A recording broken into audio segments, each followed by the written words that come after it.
My name is Pete Zoretic, and I did 20 years on active duty in the United States Marine Corps from 1986 to 2006.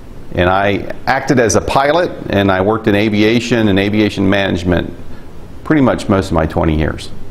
Desert Storm kicked off in 1991, and we got on a big plane, went over to Saudi Arabia in August.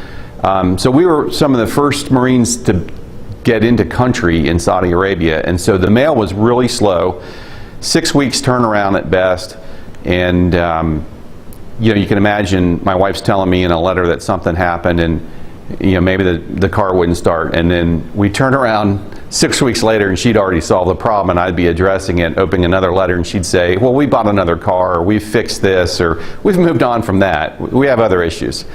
But that was how you communicated. And then you'd go on R&R, recreation and welfare, and you'd go to a building and they'd have a phone set up, and it would cost you dearly, but you could get on the phone and you could call home for maybe 10 minutes. In 2000, I was on board a ship, the USS Peleliu, and I was a helicopter pilot, and 9/11 occurred, and we flew from the ship to Camp Rhino and then fought our way into Afghanistan. And the communications on board the ship, we used the new technology, which was the internet. I could send an email and get a response within an hour, so it was almost real time.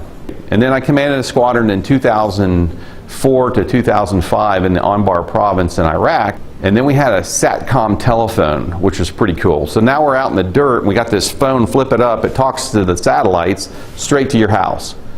And they gave me one as a commander, and I'm sure somebody got a bill for this thing. But then I took it, gave it to my sergeant major, and said, everybody in the squadron can use it 24/7 so they can talk to their families. That's kind of how communication changed during my quick 20 years in the Marine Corps.